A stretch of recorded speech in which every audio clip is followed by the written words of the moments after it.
Triple H has changed WWE. And in doing so, I think he could be shaping the very style of storytelling within the company for years to come. WWE viewers, we like to separate the company's history into eras, don't we? You know, the golden era, the new generation, the attitude era, ruthless aggression. Then like the PG era? Was it the reality era after that? Are we still in the reality era now? I don't know. Lockdown, I guess, was a mini era. It gets a bit fuzzy the more recent we get. But I think that the current big storyline in WWE, the story of Roman Reigns and the Bloodline, I think that could hold the key to defining and shaping the next big era of WWE. It's such a big departure from what we got used to seeing in the latter days of the Vince regime and all that. I think it's actually a signpost towards WWE's future style. And if Triple H gets his way, we could be seeing a lot more of this style of storytelling during his reign as head of creative.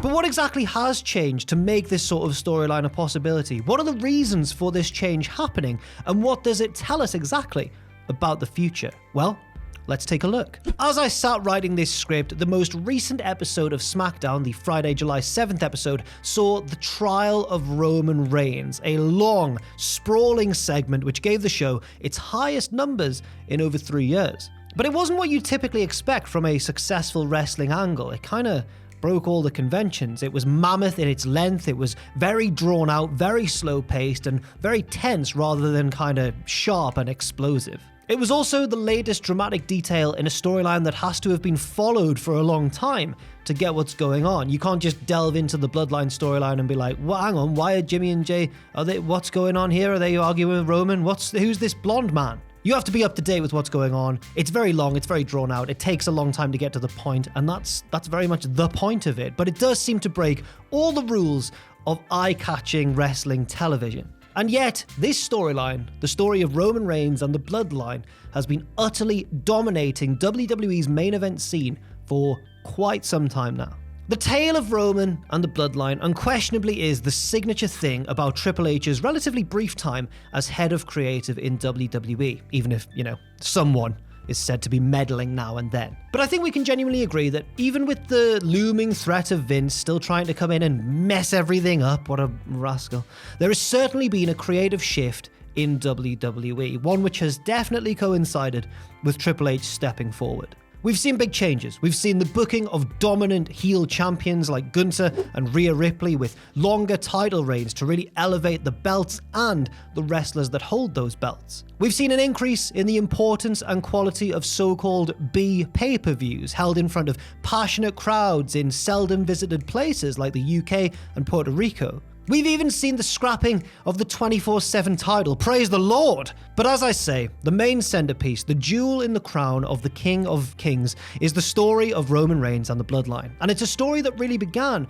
before Triple H was the head of creative, with Roman's return at SummerSlam 2020 and his alliance with Paul Heyman. But again, I think we can all agree that under Triple H is when it's really been allowed to blossom and has turned into something unique and special. But why is this storyline special? Is it the content of it? Not really. I don't think so. This might sound controversial, but I think if we take a step back and look at the Bloodline saga, I don't think the actual story is that novel. I don't think it's anything we haven't seen before in some form. It began life as basically the story of a former babyface embracing his heelish ways to achieve what he couldn't do as a good guy, to push himself to the next level. We've seen this story countless times before in pretty much all aspects of fiction, not just pro wrestling. Shout out to Walter White for a recent TV example, I guess. It also is the story of a wrestling faction dominating the landscape for a while and then breaking apart due to infighting. Again, this is a story we've seen countless times in even WWE's recent history. It's not even the first example of this type of storyline involving Roman Reigns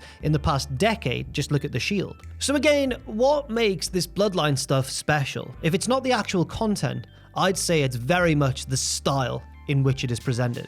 And whether you absolutely love what they've been doing and it's really in line with your wrestling preferences, or if you're not really jiving with it that much, I think you still have to admit that it certainly stands out. It is not what we'd become used to in recent WWE in the latter days of the Vince regime. So let's try and pinpoint some of these key differences in style, some of the new innovations or the big changes that the Bloodline storyline has brought about under Triple H's regime. The first big difference in style, I think, is long-term, patient, slow-paced storytelling. In recent years, Vince became increasingly obsessed with moments at the expense of continuity, but Triple H has shown a real commitment to bringing storytelling back to WWE and isn't afraid of going long with these stories. And I mean, he's not averse to peppering the product with these hashtag moments either, but these moments are used to enhance the overall story, not the other way around. Difference in style number 2. Long, dramatic, non-wrestling segments with a real priority placed upon them. This storyline has thrown up countless examples of these segments. I mentioned the most recent one in the intro to this video, but we've also seen those backstage sit-down chats between Roman and Sami. We've seen the one where Sami made everybody crack up with his feeling Usi comment. We've seen the one where Sami was finally granted full acceptance by the Bloodline. We've seen more recent examples like when Jay finally snapped and turned on Roman and sided with his brother. These have all been given a real spotlight by Triple H's style. And on top of that, big difference number 3, I think, is the matches. The matches have these kind of angles built into them sometimes as well, where we see full exchanges of dialogue, usually Roman getting the point across to whoever he's beating up at the time. Also key storyline beats within these matches. We saw a very recent example, of course, at Money in the Bank in London. And there's also a use of very deliberate visual imagery within these moments in these matches, which can then be reused in video packages going forward. But it's a very deliberate choice. It's a slowing down of WWE's already quite slow signature style, and it really hammers home that the important thing here isn't even necessarily the match, it's the story and what is driving the story forwards. Big difference number 4, the tone. I think this storyline has a much darker tone than perhaps we've become used to in modern day WWE, which until recently I often saw described as sterile or stagnant or overly sanitized. Vince McMahon infamously loves to have his babyfaces smile and make cheeky quips, and if they take a big loss, it rolls off their back because they're a cool babyface, everybody loves them. By contrast, Roman has devastated several of the faces he's come up against. He's crushed them in their hometowns, he's ruined the traditional happy ending of now multiple WrestleMania events. He's also even made us feel sympathy for the other heels under his maniacal, paranoid, aggressive command. It's a story with a darker tone, and that has helped make it even more compelling. And the final big difference, I think, in style from the latter days of the Vince regime to now this major storyline under Triple H is a greater sense of creative freedom. Now, of course, we don't know this for certain, but it really feels like Triple H has allowed the wrestlers to take the reins a little bit, no pun intended. Not take the reins with the overall direction of the storyline, it's assumed that he and the creative team decide what's going to happen in the story, but I think the stuff in between you can see the wrestlers having fun with. Everyone really seems like they're having a blast. Paul Heyman has been knocking it out of the park, and I suspect has probably a bit of creative say behind the scenes as well. The Usos have been allowed to show more character range than they ever had before. And for a good few months, I don't think anyone on television was having more fun on a weekly basis than Sami Zayn. Roman Reigns finally became every inch the charismatic company leader Vince had wanted him to be for years, and all Triple H had to do was just let him be more himself. Who'd have known? So yeah, as much as it sounds like I'm giving full credit to Triple H and the creative team here, we obviously must remember as well to appreciate those actually getting in the ring and actually telling these stories to us week after week. So with all these elements combined, all these changes from the old kind of Vince way of doing things to the new Triple H way of doing things, this storyline is so different from anything we've seen in WWE for ages. It really makes it stand out. Now this is where I get a bit... Bear with me. Honestly, this could be a controversial statement, but I think this is possibly different from anything we've seen in WWE ever. Again, people who don't particularly care for Roman's storyline, put down your torches. I'm not saying this is better than anything we've ever seen in WWE, but I am saying that it's different. So to illustrate the point, here's a bit of a crash course in WWE storytelling over the decades at the main event level. In the 60s and 70s, it all centered around these working class folk hero types, Bruno Sammartino, Pedro Morales, real champions of the people defeating the bad guys. And yes, once in a while, the bad guy might win and have his day and have a bit of a title reign. Billy Graham's probably the most important example here, but generally, in the old WWF, the good guys would win in the end. Then you get the 80s, you get Vince Jr. taking control, the wrestling boom, the birth of WrestleMania, the birth of Hulkamania, and suddenly everything is turned up to the max. Everything's louder, the villains are more evil and more monstrous. We've also still got a dynamic that favors the babyface, but this time it's less like a folktale and more like a Saturday morning cartoon. Hulk Hogan defeats the bad guy of the moment, he beats the loudmouth bully, the giant, the evil foreigner, etc. The tone is less gritty and realism-based than before, it's light and colourful, but I think the point of it is still the same. It's a hero defeating the bad guys. The new generation comes along and it all starts to feel a bit weird, doesn't it? Like, they're still attempting to be cartoonish, but in a much darker, grungier 90s world, pop culture had taken a bit of a counterculture turn. So WWE feels off-kilter in this period, doesn't it? Bret Hart tries his best, like he does a good job, but for the most part, I think it kind of doesn't work. So finally, Vince embraces this new way of the world by borrowing, in inverted commas, from ECW and creating the Attitude Era. You may have heard of it. Here, the storytelling becomes, and I'm going to use an academic term right now, it becomes all about the vibes. Yeah, in the Attitude Era, the storytelling cranked up to breakneck speed up and down the card. Title changes had happened way more frequently, factions were created, merged and disbanded in an instant, all the faces started acting like heels, so all the heels started acting like even bigger heels. It was a glorious, chaotic mess. In the best way, I'm not knocking it. But it feels like, certainly from the Screwjob onwards and the rise of Steve Austin to fill this void left by Bret at the top of the card, the substance of these stories definitely took a backseat to the action. Like, we still had storylines, but these storylines were more like, suddenly, Undertaker's brother is coming, and he's, by the way, a monster who's obsessed with fire. Hey, Mankind's won the title. Can you believe that? That's crazy. What an underdog. He truly deserves it. Wait, no, he's just lost it to The Rock, who's hit him in the head with a chair 1,000,000 times. Wait, hold the phone. Somebody has run over Stone Cold Steve Austin. Oh my God. Was it Rikishi? Wait, no, it was Triple H, but it was kind of Rikishi. You see what I mean? It's all about action. It's less about making long-term sense. And I've messed with the chronology there a little bit, but honestly, who cares? Then, obviously, Vince bought WCW and everything changed. After the mess of the invasion angle died down, WWE suddenly had a bloated roster and no competition. So this is where the storytelling starts to, in my view, stagnate, and does so for like 20 years. There's obviously been occasional bright spots in that time, obviously.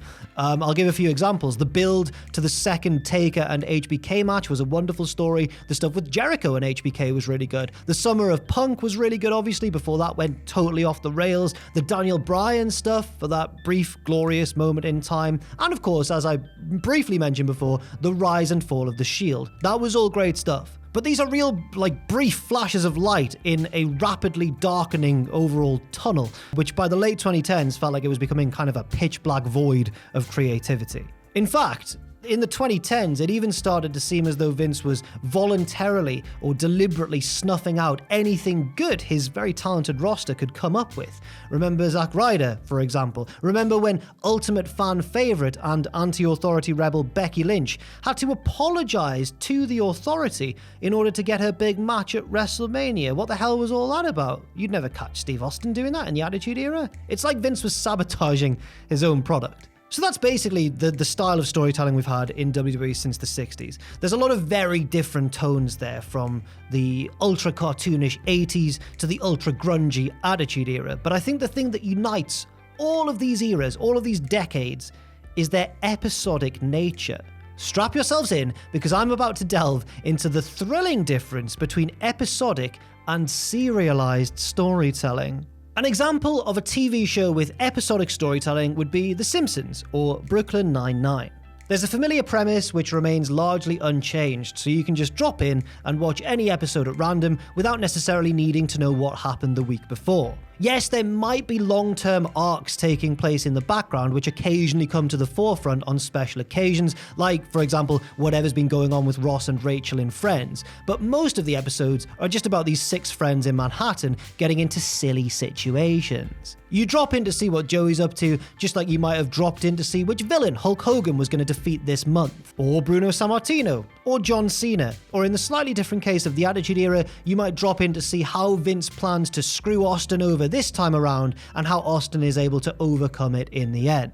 And yeah, these episodic stories may take place over the course of a few weeks or a couple of months from pay-per-view to pay-per-view, but there's still a cycle similar to a half-hour TV episode. You can tune in and generally get the lay of the land without having to know what came before, as long as you're pretty familiar with the WWE landscape at the time. You tune in, oh, Hulk Hogan's fighting a monster, will he be able to win? Yes, he will. Oh no, Vince is trying to foil Steve Austin, but Steve's gonna crash some sort of vehicle into something else and, oh, he's just gonna cause trouble. However, on the other hand, we have serialized storytelling. This is the kind of thing we see in a show like Breaking Bad or Game of Thrones, to give a couple of the more famous modern examples. These stories are more like a novel chopped up and stretched out, sometimes over the course of several seasons. And I think this is what Triple H has prioritized in the main event scene. Long stories where you need to follow what's been going on to understand it, and themes that will reoccur and reward those viewers who've stuck with it and paid attention throughout. And look, I'm not saying that the Bloodline and Roman Reigns are the first ever examples of serialized storytelling in WWE history, but I think the previous examples of it are on a smaller scale, or at least a shorter time frame. Or maybe certain serialized stories will be dropped and picked up again years later, like a new installment of the Kane and Undertaker feud. But for a story to be deliberately tweaked and developed this regularly over this length of time, week to week, slowly building and slowly changing, with such a high level of self-awareness about it, I guess, I think in doing so, Triple H has really brought something new to the table here. Or has he? Because in order for Triple H to propel the company forward into this new era, one which could become even more characterized by careful, patient, long-term, compelling, serialized storytelling, he's actually had to look into the past. Ooh. Many of you will already know this, but if you're a normal person who doesn't pay excruciating attention to wrestling bollocks, let me break this to you. Triple H is a huge fanboy for the NWA. No, not Eazy-E and Ice Cube and all the lads. I'm talking about a different group of sick MCs. Guys like Harley Race and Ric Flair. Look, when I took you through the tradition of storytelling in WWE history, eras largely defined by, as I mentioned, heroic babyfaces, short explosions of joy, moments prioritized over long-term booking, I was very deliberately leaving out the fact that this was just WWE's way of doing things. There are so many other storytelling traditions out there in the wide, cavernous world of wrestling. For example, in most top Japanese promotions, wrestling is treated like a real sport. You rarely see things like gimmicky match stipulations, interference, or post-match beatdowns in a promotion like New Japan, Noah, or All Japan. Much of the storyline development is actually done in the matches themselves and sometimes the press conferences that follow, just like you'd see a sporting narrative develop over the course of a 7-game World Series or a month-long international tournament, or the story of the rise and fall of your favorite football team or something like that. Elsewhere, you've got examples like early-day Ring of Honor, whose storylines were often based around their rigid and central code of honor and the circumstances that arose when this code was breached or adhered to. You've even got an example like Lucha Underground, which literally presented itself as a serialized TV show. These are all examples of wrestling which is more serialized in the nature of its storytelling rather than episodic. But which of these is Triple H inspired by? Because he's not a fan of Lucha Underground. Well, I don't know actually, he might be. But what we do know is that Triple H is a fan of the old school days of the goddamn National Wrestling Alliance. Even though for much of its history, the NWA was a sprawling mass of promotions organized via territory, we're talking in terms of style about that classic mid-Atlantic style, you know, Southern wrestling, Ric Flair, the Four Horsemen, Dusty Rhodes, Magnum TA, man, the Brain Busters, the list goes on. And what were some of the characteristics of this booking and storytelling style? Well, we had a reliance on predominantly heel champions as opposed to the WWE tradition. We had dastardly heel factions bolstered by unscrupulous managers. Here's one that's maybe a bit more obvious. War Games matches. That's it. Is this starting to sound familiar yet? You could even argue that the black and gold era of NXT was booked like a self-contained NWA territory with its fixed location, its mixture of homegrown talent and incoming stars from elsewhere, and its generally grittier tone thanks to heels like The Revival, Samoa Joe, Shayna Baszler and Kevin Owens, and of course thanks to dark storylines like this intense blood feud between Johnny Gargano and Tommaso Ciampa. And who was the man at the helm during this time? Well, I think you know. Refocusing now on Roman Reigns and the Bloodline, one NWA trait was having a babyface from a particular town or region come up just short against the heel champion, thereby whipping the crowd into a frenzy and making them really crave this heel champion's ultimate downfall somewhere down the line. I mean, look at Sami Zayn, look at Drew McIntyre. And although this Bloodline stuff is an updated version of that style, made more overtly melodramatic and TV friendly with perhaps a few modern nuances chucked in here and there, it's clear, I think, and fair to say probably, that Triple H is inspired by this southern style of booking. Way more so, crucially, than he is inspired by the style of his own company, by the historic WWE storytelling tradition. I mean, we even saw this during his wrestling career, didn't we? In the 2000s, Triple H tried to make himself an NWA champion, didn't he? Beating all our beloved favorites when it looked like he'd finally be beaten, and even made his own Four Horsemen equivalent with the suits and the limos and actual Ric Flair as well. I remember there was a joke going around on social media in the aftermath of WrestleMania 39 that Triple H must have booked the largely excellent Night 1, whereas Vince must have been the one responsible for Night 2, which ended with the controversial decision to have Roman retain over Cody Rhodes. But once everybody had made these jokes and everyone had laughed about it, it was quickly pointed out that actually, if Vince could have been relied upon for one booking decision in particular, it would have been to have Cody go over Reigns. The All-American babyface winning in the main event of WrestleMania, that's a total WWE move, that's a Vince move. Roman Reigns winning, that's a total NWA move, and it's very Triple H. Speaking of Cody Rhodes, by the way, he's an interesting person to bring up here. Not because he's the victim of this booking style at WrestleMania 39, which he absolutely was, but because alongside Triple H, he's kind of this style's most well-known modern disciple. And it's easy to see why. I mean, he's literally the son of that era's biggest hero. Cody's interest in this storytelling tradition, this storytelling style, was kind of evident in his indie run after leaving WWE in 2016, traveling the world and wrestling all manner of opponents, slightly reminiscent to how the NWA World Heavyweight Champion would visit all the various territories. It's also worth noting that during this time, Cody literally won the NWA World Heavyweight Championship. But I think this is most keenly felt and most evident in the early years of AEW. And AEW was, and still is, an intriguing and sometimes infuriating mashup of styles from across the wrestling world. It's got so much going on, it's kind of hard sometimes to pin down what the dominant style is. But in the earlier days of AEW, I think this gritty, grown-up, dark NWA influence was clearly very strong, especially in Cody's storylines. You had the bloody family feud with brother Dustin, you had the vicious betrayal of Cody by Shawn Spears, and the inevitable betrayal of Cody by MJF. You had the lashes angle as well, you had the cage match against Wardlow, which felt very southern in its ways. It all felt very satisfyingly old school in that Southern Territory's wrestling way. But this is also perhaps where things split and where it becomes interesting to contrast the two, where Cody's manifestation of this NWA influence differs from Triple H's manifestation of it. Cody's AEW stuff felt like a really loving and very faithful tribute to the old style, recreated with modern promos and modern wrestling, but always staying incredibly true to itself, to that old NWA spirit. But this is where I think Triple H's version is perhaps more of a hybrid, certainly underpinned by this southern style, but borrowing just as much from mob movies and HBO dramas as it does from the Greensboro Coliseum. In fact, to illustrate this point, the AEW storyline that has most in common with the Bloodline saga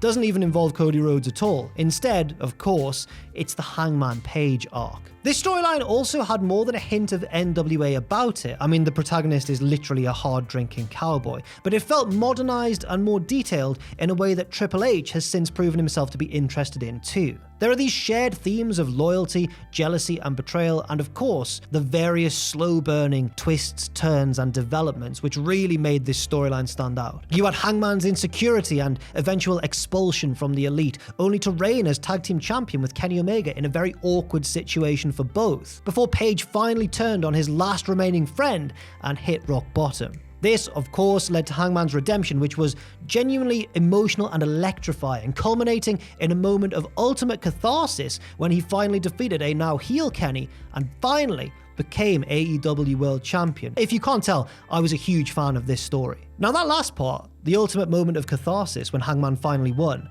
that's a moment that Triple H has still yet to give us over in WWE. And for what it's worth, sadly, in my opinion, AEW has yet to really hit those heights again, although a lot of its in-ring action still remains fantastic. But in terms of the storytelling, I feel like at the moment, real-life backstage drama seems to have really stolen the attention away from any legitimate attempts to tell a compelling story on screen. Hopefully, things change for the better in AEW in the near future. But yes, as I say, Triple H hasn't yet given us that big, happy resolution. He keeps deliberately delaying it, and that ramps up the tension and the stakes every single time. So remember when we thought Drew McIntyre was going to beat Roman?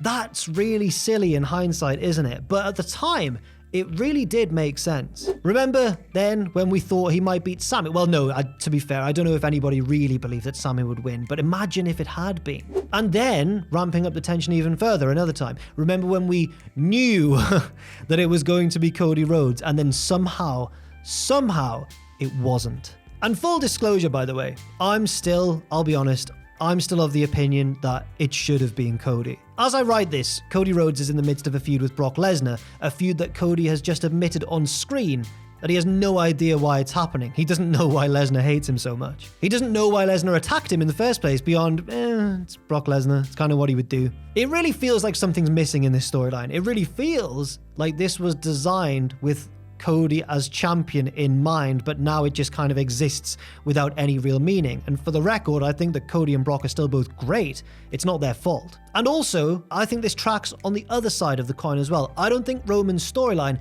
needed him to be champion to continue down this excellent, compelling path. In fact, wouldn't it have made more sense for the Usos to start doubting Roman, for Roman to become even more paranoid and cruel if he'd lost the gold? Wouldn't it have made more sense if all of this dysfunction was a consequence of him losing to Cody Rhodes at WrestleMania? Again, that's just my opinion, and your mileage may vary. However, I think I know why Triple H didn't pull the trigger on this title switch. I think he knew by keeping the title on Roman that he ensured that his most different and creatively brave storytelling device would remain at the center of the product in WWE. By keeping the belt on Roman, he keeps his own new booking style at the forefront.